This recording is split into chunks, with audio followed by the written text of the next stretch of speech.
Hello and welcome to another episode of Alan Writes. This is Lightning Strikes. We're been on I can't remember which episode. I think it's episode 11 of 7 or something like that. You'll know because I'll fix that in the actual post on YouTube. So here we go. When last we left off, we had just concluded our bit with Kelly and the doctor, Dr. Connor, who's the coroner, and well. That is her second possible romantic partner, and we're going to be headed towards the third. I'm going to swing it out, just rippling through this. We've got a fair amount of stuff here. It's a start. It's a start of a story. It's the first draft.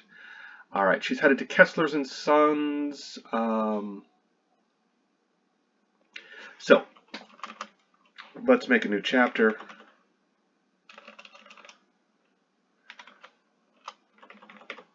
This is chapter 3, and we'll get on with it. The cruiser was quiet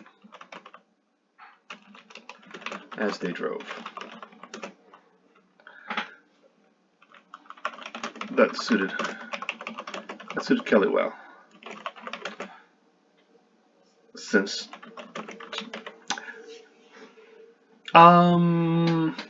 do I want it from Kelly's perspective? I don't know if I want it from Kelly's perspective. No, I think I would rather want this from Haynes' perspective, because Haynes can see Kelly, and I don't have to give over a lot of what Kelly is going through. I can show it as Haynes drove them.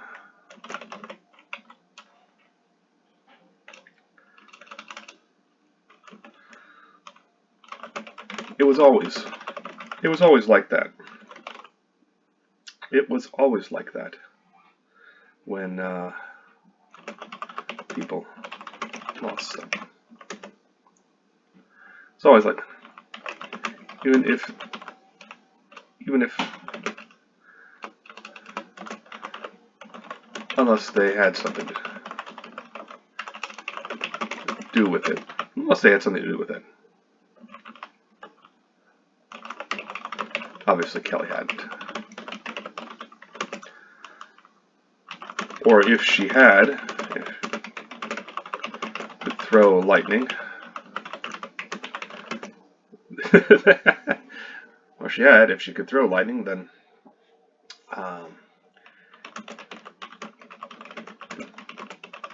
about that.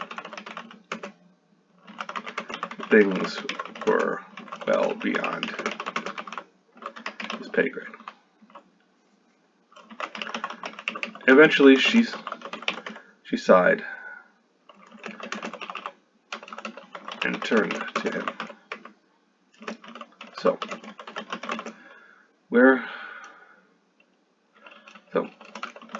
tell me about Kessler and Sons.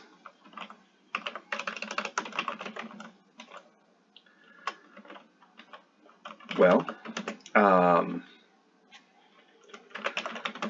and this is Kessler came in and founded Fresnel Home 70 years ago.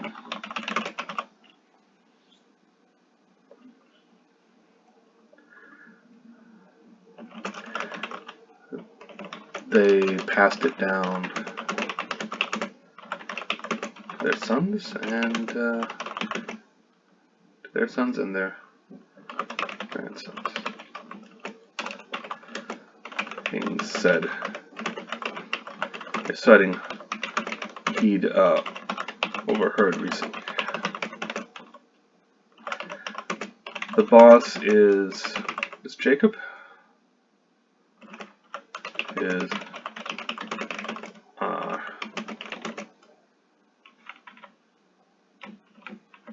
Max and Edwina.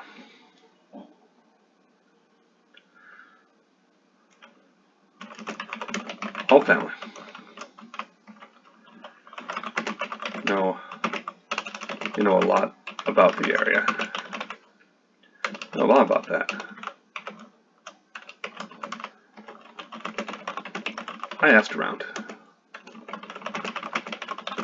He went inside and said, as he navigated a curve, I asked about around while you were inside.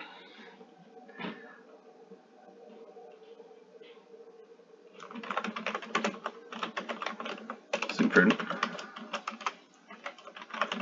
This isn't your patch? She asked. This isn't your patch? No. Not really. I'm all over. I'm all over the state. Most days.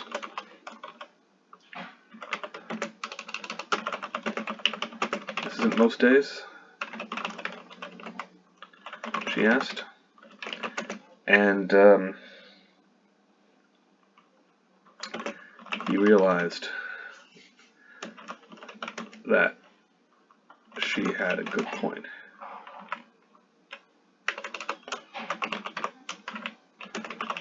She had a good point.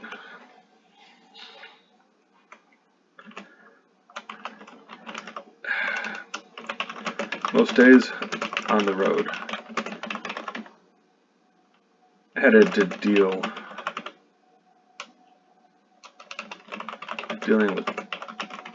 dealing with traffic stops,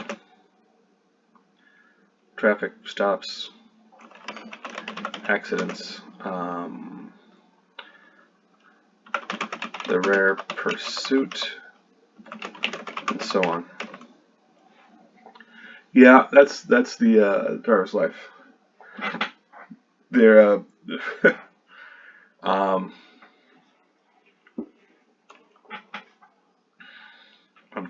dealing with. But today I got a call to help you out, and that's fine by me. We'll have a little bit of misdirection here as to who exactly ordered him to help her out, because obviously that'll be a plot point. Who is looking out for Kelly in the police dispatch? Or are they?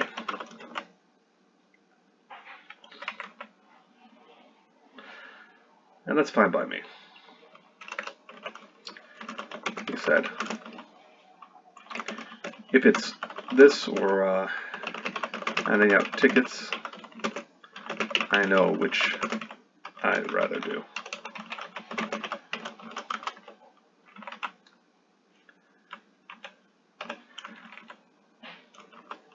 Yeah?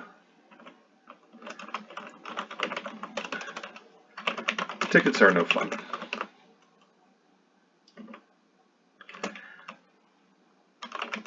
Everyone breaks the law. Sometimes. Everyone breaks the law. Every vehicle can be pulled over for a myriad of infractions just going down the road. That's true. It's true. You can, no matter how you drive, you're always going to be doing something. Eventually, you're going to commit an infraction at some point, and the police can pull you over. That's just the way the system is. What you're hoping is that they don't abuse their power just to run up a quota or to harass people because of various reasons. And most cops are fine at their job and not abusing it like that. But again, sometimes people set quotas, and sometimes there are cops who decide to pull people over for, whatever reason, when they don't really have to. It's the protect and serve is not enforce and punish. At least that's not the way it should be, but things don't always work out well. Every vehicle can be pulled over for a myriad of infractions just going down the road. Just traveling down the road. Stopping random people just gets random results. He said, and felt himself warm to the topic. What I tried to do is select suspicious vehicles. Try to select suspicious vehicles.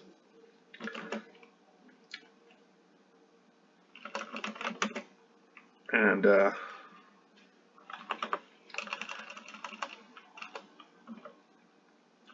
it selects suspicious vehicles. What are suspicious vehicles?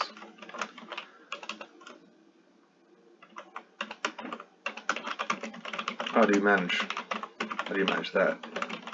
She asked. How do you manage that?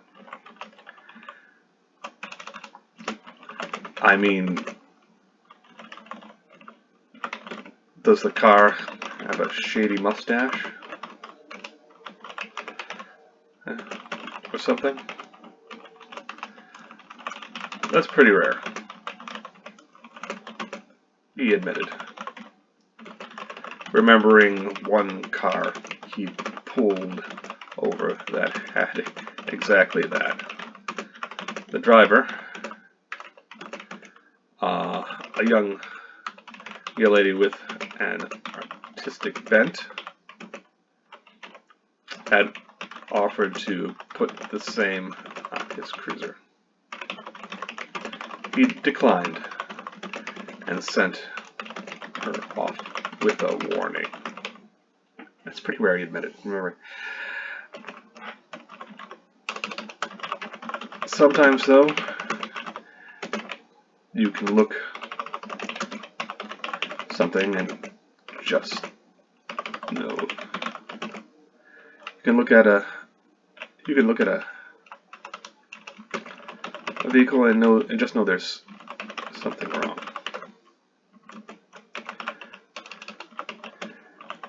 Maybe it's the paint job. Maybe it's the paint job. Maybe it's the paint job. Lots of hit and runs have to do their work at home. Lots of hit and runs have to do their work at home. Maybe it's the doors. Maybe it's the doors.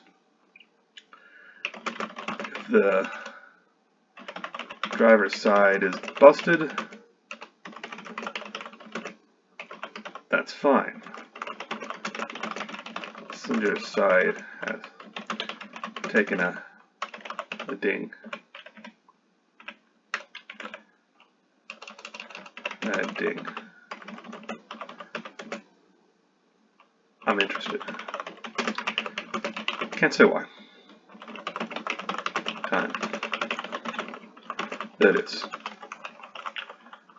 Intuition. I replied.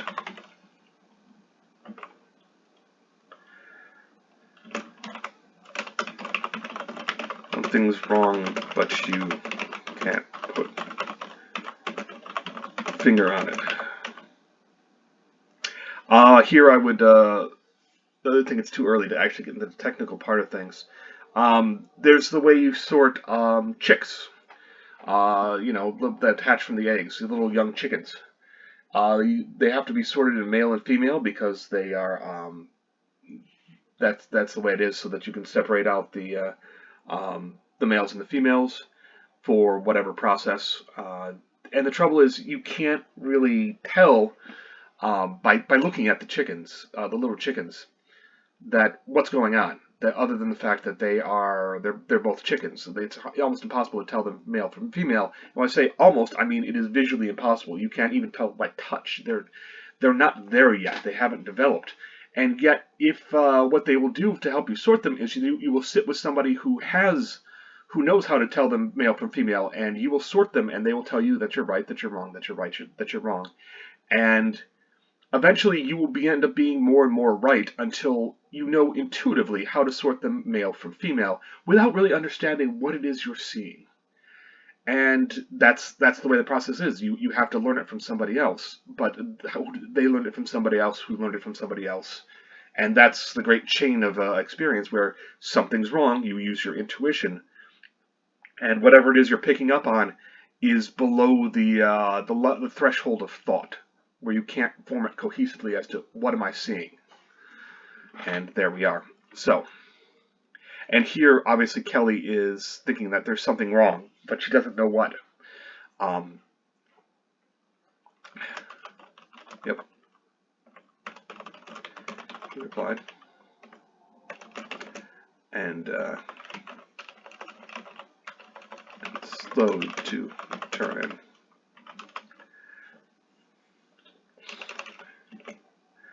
Turn in where the dirt, where the turn in where, and slowed to turn in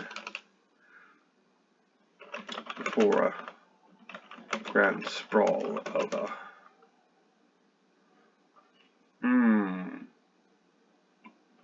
mansion. It wasn't that, though. And it only appeared that way. Inside there,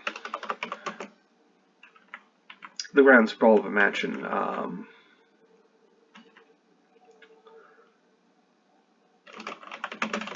place with window curtains and solid wood frames.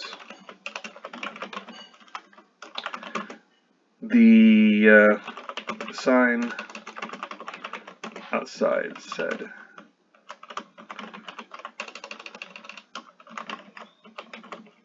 Kessler and Sons.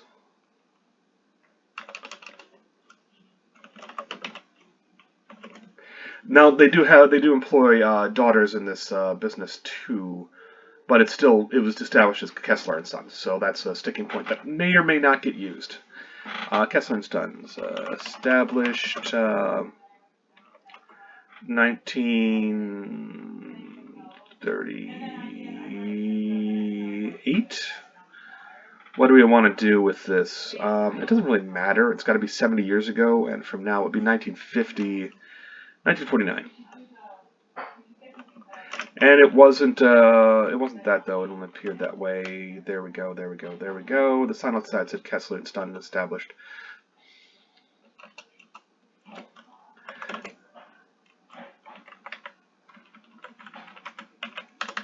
The sign. Here we are. Oh. They pulled in and got out. Now they're going to separate. They pulled in and got out. Kelly raised an eyebrow. Are you coming in with me again? She asked. Do you want me to? He replied.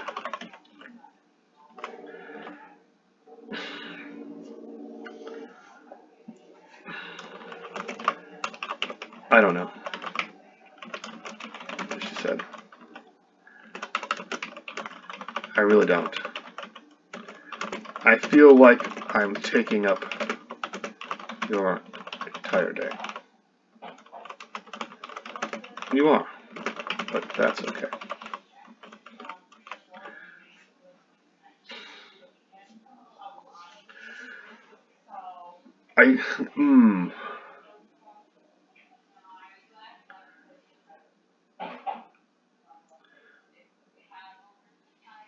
Okay, so let's figure out. We want to introduce the conspiracy theorist somewhere in here.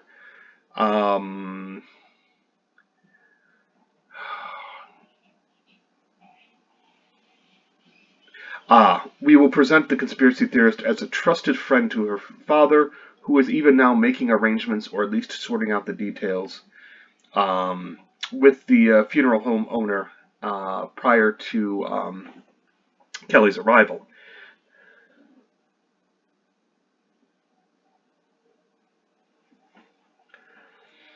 and that's how we're going to introduce him. That's a good intro. It feels more solid.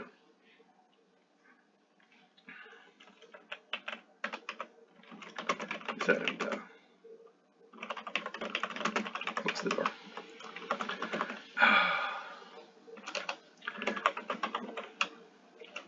But that's okay. Now we're going to flip to Kelly's perspective. Kelly was glad to have hands with her. They entered. Though the funeral home didn't have the same chill that the coroner did. Didn't have the same chill that the coroners did. It was still an empty place. Still. Well, it wasn't cold. It didn't hold the same chill. Nobody lived here. Nobody lived here. Nobody died here either. It was just empty. It was just empty. Like a bus station in the middle of the night. Nonetheless, there was a graying older man there to greet her. His eyes warm with the patient of grief. His eyes heavy with the expectation of grief that wasn't his. There. The handshake. The hand clasp. No hand clasp. No hand clasp. Alright. His eyes heavy. That wasn't his to bear.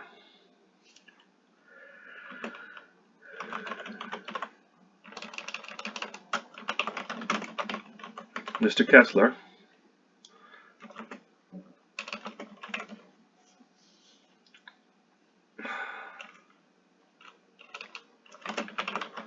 We're just going to skip the intro. He's not an important character. Mr. Kessler had clearly seen it all. And this was just another day for him. Though his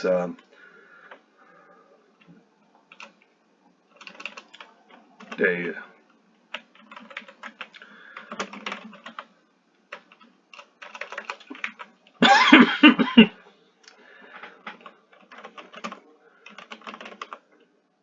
we've already begun the paperwork. Did I figure out her last name? Son of a bitch.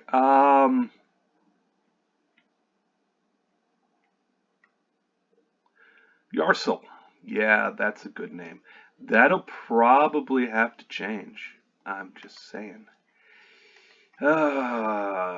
First pass on names are often. Sometimes they're right on target, and sometimes they're a complete miss. But that's the advantage of being able to do a second draft. We've already begun paperwork, Miss Yarsel. He said, and your colleague has put down a deposit. We're ready to sort the details. Right when you feel to it.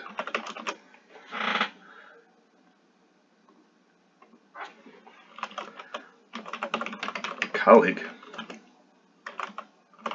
Kelly asked.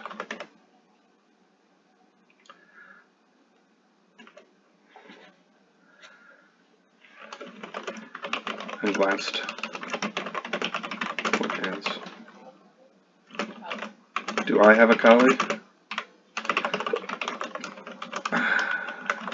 Guess not.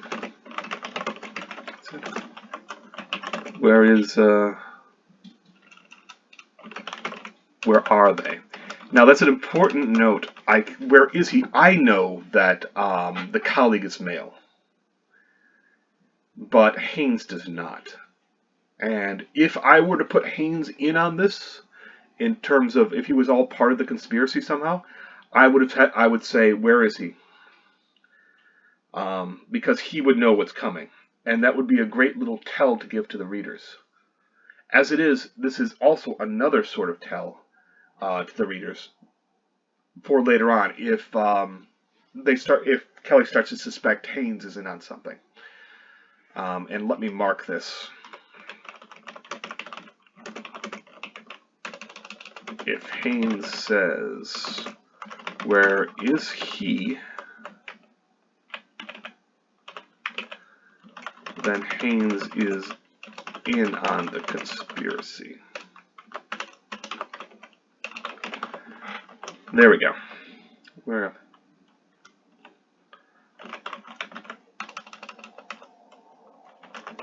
He's just down the... Shall we? Fast. They entered a tidy little office. The kind that any accountant would be happy with. Efficient, personal, and clean. Efficient, personal, clean. There's got to be a better way to describe it.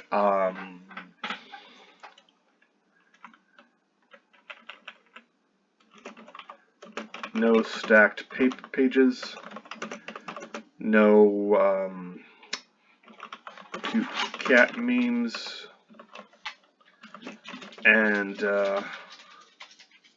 not a coffee stain in sight. There we go. Better. Was also a man. There's also a man. There was also a, what kind of, also a man in a black suit beside.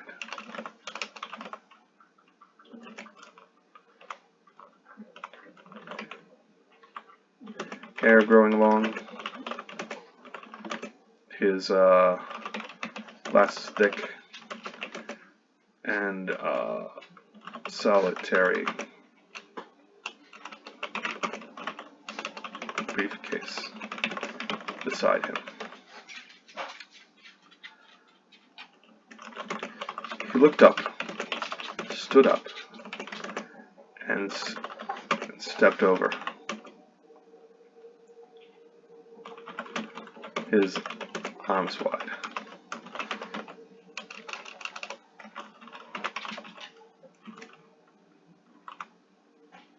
Kelly.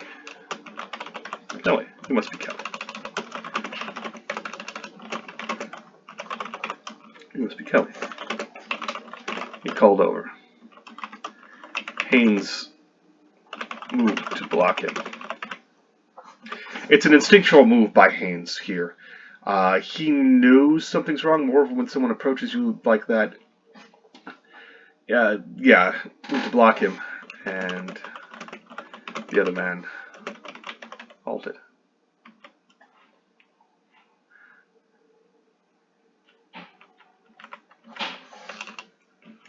Haynes blocked him.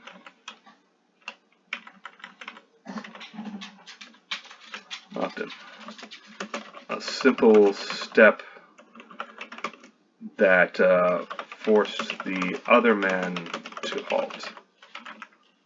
I've got a dog in the room. That hears some background noise. That's him rooting through my stuff because, you know, he knows I'm busy on the computer.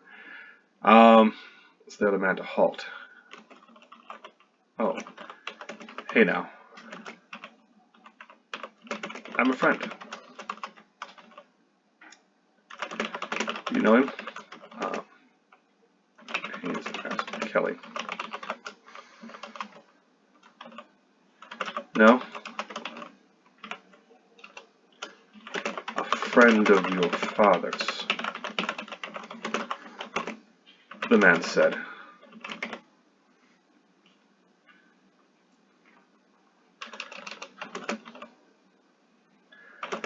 I worked with him. Sam, I wanted to begin with an N. Naturlich, Natanus, Naturish. Sam Nunez? Must have. He must have mentioned me. He must have mentioned me. Didn't talk much. No. Kelly said, drawing a complete blank on the guy. Not that much stood out. Then those glasses, and these days, and often people or contacts. That's some insight from her, where she knows that something's wrong, that he could, she knows instinctively that something's wrong here. But the whole scene is going to be about Sam here, lowering her defenses to try to get in information on what her father was working on, because he thinks it's part of a grand conspiracy, etc., etc., etc. He's going to have to gain her confidence, which is going to be kind of an uphill battle, and it's going to be difficult to write. Oh.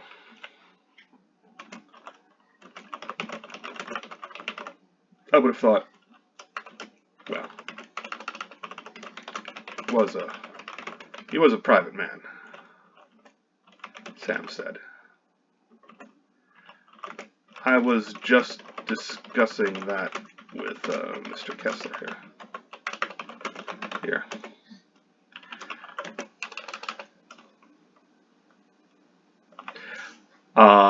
Your father didn't want a big send-off. Just a few friends, family, and a bottle of whiskey shared in memory for the cremation. Cremation?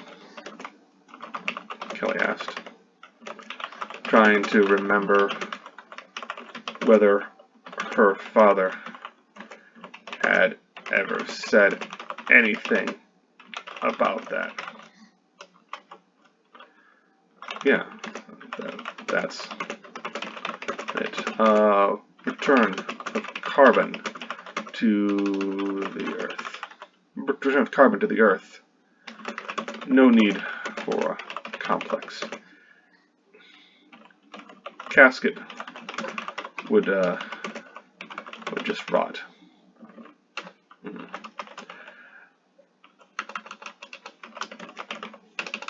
Sam said. Caskets don't. Mr. Kessler, going to say. An urn is better. Sam. He even had a pun to go with that. Said he'd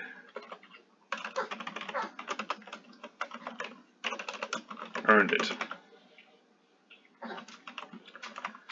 Kelly replied. Said to the awful pun. And you can hear that dog, can't you? All right, well, this has been, we're going to leave it here.